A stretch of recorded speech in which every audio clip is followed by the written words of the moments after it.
ഈ ഒരുപാട് സിനിമകളിൽ ഈ രണ്ടാം ഭാഗത്തിനുള്ള സ്കോപ്പുകളായിട്ടൊക്കെ ആളുകൾ ഈ ഫേസ്ബുക്കിൽ എഴുതാറുണ്ടല്ലോ. ഇത് ശ്രദ്ധിക്കാറുണ്ടോ? ഉണ്ട്. പക്ഷെ എന്ന് പറഞ്ഞാല് അത് ഭയങ്കര റിസ്ക്കാണ് ഈ രണ്ടാം ഭാഗം എന്ന് പറയുന്നത്.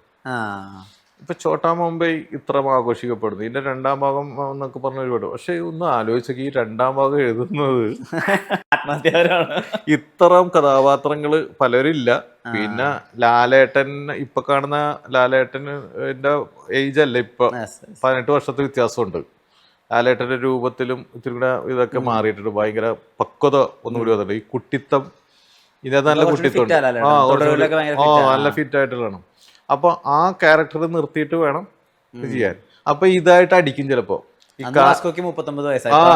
അത് ചോട്ടാമ്പേ സെക്കൻഡ് പാർട്ട് ചെയ്യണമെങ്കിൽ ഒരു 2 വർഷത്തിന് മുമ്പ്, പടം റിലീസായി 2 വർഷം കഴിയുമ്പോ തന്നെ ചെയ്യണവര്.